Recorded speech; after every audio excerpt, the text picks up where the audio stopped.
భార్య భర్త ఉన్నారు. ఇప్పుడు ఆ పిల్లల పరిస్థితి ఏంటి? భర్త లేడు, ఆ చిన్న పిల్లలు, ఆ పిల్లలు ఇద్దరు ఆ తండ్రి వాళ్ళకి ఏదైనా వాళ్ళకి ఏదైనా మీరు సాయం చేసి నాకు సాయం చేయాలని కోరుతున్నారు సార్. ఆ పిల్లల్ని చూసి నా భర్తతో నన్ను ఫోన్ మాట్లాడేది ముందు మాకు తెలియాలి అసలు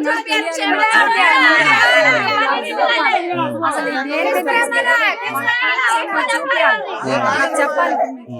నా భర్త తీసుకురావాలి. నాకు ఏదైనా రెస్పాన్సిబిలిటీ మీదే ప్రభుత్వానికి రెస్పాన్సిబిలిటీ. ఎందుకంటే సార్ ఒకటి సార్ ఇక్కడ 500 మీటర్ల దూరంగా ఎమ్మెల్సీ గారు ఇల్లు. ఆయనకి రోజు తెల్లారితే మేము వాళ్ళ ఇంటి దగ్గర ఉంటాం. ఆ సెంటర్ లోనే పని మాట్లాడుకుంటాం. అక్కడి నుంచి వెళ్తాం. ఎవరు ఎలాంటి ఎమ్మెల్సీకి ప్రతి ఒక్కరు తెలిసి మాకు కూడా ఆయన అడగండి. ప్రతి ఒక్కరు ఇలాంటి వాళ్ళు అడగండి. వాళ్ళు అంటే ఒక కార్పొరేటర్ కాదు, ఒక ఏ గారు కాదు, డి గారు కాదు రాయడానికి ఒక సీఎం గారితో రాయాలంటే ఎలాంటి వాళ్ళు 62లో వచ్చాం సార్ మేము ఇక్కడికి ఇదే ఏరియాకి. సార్ మమ్మల్ని ఒక ఎమ్మెల్సీని గమనించాలి కదా సార్. 1450 మంది పోలీసులు ఉన్నారు. 1450 మంది పోలీసులు, లేడీస్ పోలీసులు సార్ ఉన్నారు. ఎంత మంది ఉన్నారు సార్? మేము అక్కడ డాబగొండలు ఎక్కడి నుంచి వెళ్ళారు, కరెంట్ తీసేశారు. చూడండి మీ సీసీ కెమెరా ఉంటది, డ్రోన్ కెమెరా పెట్టుకున్నారు. ప్రతి ఒక్కరు చూసుకోండి. ఒకవేళ మీరు తప్పండి అనుకోండి, మీ భార్య భర్తలకి ఏం చెప్పి తల్లిదండ్రులకు చెప్పి ఇక మీ బాబు ఉంది తప్పు చేశాడు అని మాకు నిరూపించండి.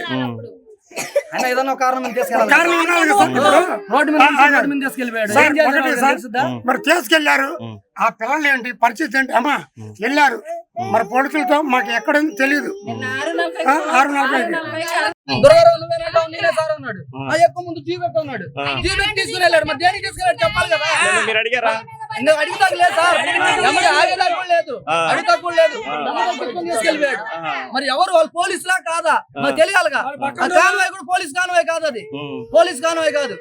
ఏందో 2 పేర్లు పోలీసు అని ఉంది. మరి ఎక్కడ తీసుకెళ్ళాడు? చెప్పడం అనవసరం ఇది సార్ అసలు దేనికి తీసుకెళ్లారు తెలియాలిగా మాకు. ఫలానా కారణం ఎవడో కొట్టాడు అవన్నీ జరిగింది. మరి మా అన్నని తీసుకెళ్లాడు తెలియాలి కదా. ఇప్పుడు పిల్లలు రాత్రి నుంచి నిద్రపోవట్లేదు, అన్నం తినట్లేదు. రాత్రి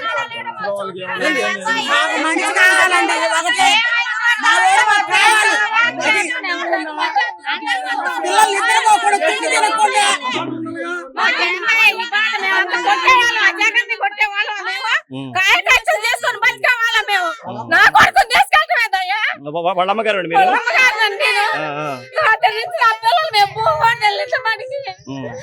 బాధపడతా పిల్లలకు ధైర్యం చెప్పుకొని కూర్చున్నాం. మేము అన్ని కొట్టేంత గోల్వా ఎవరైనా 200 ఇస్తానంటే ఏదైనా ఆశుంది. డబ్బులు తెచ్చుకున్నాడు బాగానే ఉంటారు, తినేవాళ్ళు బాగానే ఉంటారు. మేము 62లో వచ్చాము ఇచ్చినారు. ఏ పూటకి ఆ పూట తెచ్చుకొని ఎక్కడ కూలండి అక్కడికి 200 ఇచ్చినా వెళ్తాం, 300 ఇచ్చినా ఈ పార్టీ వాళ్ళు పిలిచిన వెళ్తాం, ఆ పార్టీ వాళ్ళు పిలిచిన వెళ్తాం. అంతేగాని మాకు కొడతాము చేయటం అక్రమాలు చేయటం మనకు తెలియదు. ఇప్పుడు పిల్లలు అంటే ఉగా వచ్చింది కాబట్టి ఈ గంజాకి డ్రగ్స్ కి అలవాటు పడి రకరకాలుగా ఉద్దేశాలు అంటే చుట్టుపక్కల వాతావరణం అలాంటిది. అంతేగాని మాకు మా ప్రాంతంలో మా ఉడ్రోళ్ళు మేము కాయ కష్టం చేసుకుని బతికోవాలి సార్. మేము మట్టి పని చేసుకుని స్లాబ్లు గానీ పిలుపు కొడతాం గానీ ఏదైనా కూలి. ఇప్పుడు ఆడలు కూడా ఎక్కడ 200 ఉన్నా 300 ఉన్నా ప్రతి ఒక్క పార్టీ వాళ్ళు మనం పిలుచుకెళ్తారు. ప్రతి ఒక్క పార్టీ వాళ్ళు అయ్యా మనకి రేపు ఇక్కడ ప్రోగ్రామ్ ఉంది 200 రండి, 300 వస్తా 300 తీసుకెళ్తారు. ఆడవాళ్ళు మొన్న కూడా 200 మంది ఆడవాళ్ళు తీసుకెళ్లారు మన జగన్ మీటింగ్ కి. అక్కడికి మనం అక్కడ ఇస్తారు విందుకు కూడా తీసుకెళ్లారు. నేను వెళ్ళా శ్రీనివాసరెడ్డి గారు అంటే ఇలాగా మేము తేలుతున్నాం. ఇక్కడ ఏ మనిషి ఎలాంటి వాడు, ఎక్కడ ఈ వ్యక్తి ఎలాంటి వాడు, ఈ ఏరియాలో ఉంటున్నారు, ఈ ఏరియాలో ఎలా అని ఆలోచించాలి కదండి. తీసుకెళ్ళిపోయి ఆగండి, మీరు తీసుకెళ్ళిన భార్య పిల్లలకు రెస్పాన్సిబుల్ ఎవరు? వెళ్ళిపోతారు. వాళ్ళకి అథారిటీ ఏంటి? అయిపోతే వాళ్ళ మీద పడుద్ది. మేము వెళ్తాం. మాకు సంఘం ఉంది, మాకు ఒడ్ర సంఘం ఉంది, మాకు 4 దిక్కులు ఉన్నాయి సింగరం. మేమందరం ఒకటయ్యి మాకు కూడా ఐక్యత ఉంటది. అక్కడ క్షేమ బాధ్యత వహించడు. ఇక్కడ కార్పొరేటర్తో సహా ఎమ్మెల్సీ సహా ఎమ్మెల్సీ కూడా ఉన్నాడు. ఎమ్మెల్సీ కూడా అందరితో తీసుకెళ్లాడు అక్కడి నుంచి, తీసుకెళ్లారు ఇక్కడి నుంచి. ఎలాంటి వాళ్ళకైనా పిల్లలు ఉన్నారు సార్. పిల్లలు తల్లిదండ్రులు లేదు, నిద్ర పోరు, చిన్నపిల్లలు. వాళ్ళని చూసి వాళ్ళ మీద జాలిపడైనా చూడాలి కదండి. ఇప్పుడు ప్రతి ఒక్కరికి ఉన్నారండి పిల్లలు. తండ్రి అతను ఏం చేస్తున్నాడు, ఎలా తీసుకెళ్లారు, దానికి ఒక ప్రూఫ్. అమ్మా నీ భర్తకి ఏమవుదు, మేము ఏదో ఎంక్వైరీ చేయడానికి వెళ్ళాము అని కనీసం ముక్కలు చెప్పాలి కదా. ఎవరిని పడతారు దౌర్జన్యంగా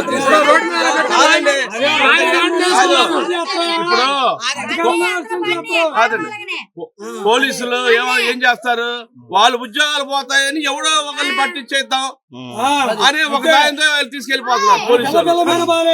ఏమంటారు, 2 దెబ్బలు వేసి 2 దెబ్బలు కొట్టాక అరే ఒప్పుకోనంటే చచ్చినట్టుగా ఒప్పుకుంటారు.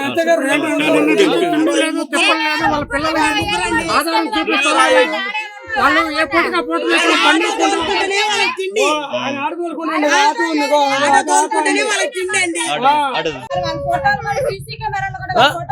రావాలి కదా.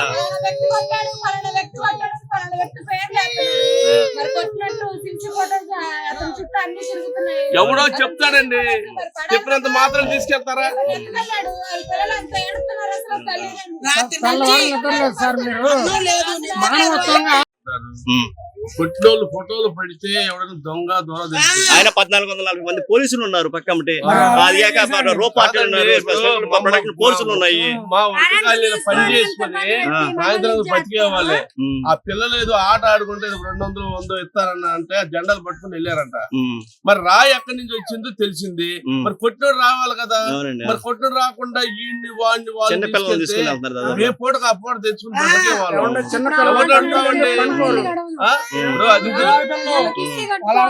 కూలి పని చేసుకునే వాళ్ళం. మా బ్రతుకులే అట్టడుగు బతుకులు అయిపోయాయి. మరి మమ్మల్ని శోధిస్తే ఎలాగండి? కేసుల గురించి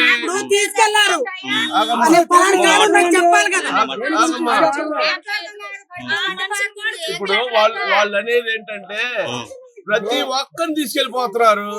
అసలు దొంగ ఎవడు దొర ఎవడు తెలియాలి కొడతారండి. కొడితే ఏం చేస్తారు, దెబ్బలు తట్టుకోలేక నేనే చేశానని అంటాం కదా.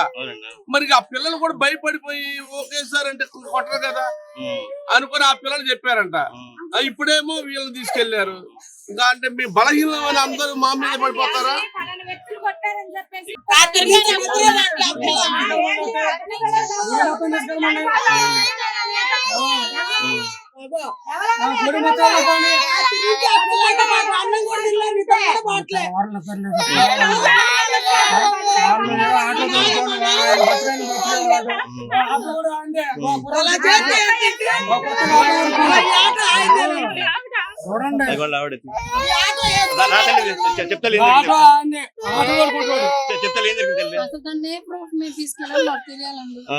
మాకు చెప్ప పెట్టుకోకుండా తీసుకెళ్తారు. అదే కుర్రోడు చూసారు కాబట్టి చెప్పారు. ఎక్కడ తీసుకెళ్లాడో నా భర్త నేను మాట్లాడాలి. ఎక్కడున్నాడో మాకు తెలియాలి, చెప్పాలి. తీసుకెళ్ళాలి మాకు చెప్పాలి, చెప్పాలి. చూపిమనండి, చేయమనండి. మేము కూడా కాదనం.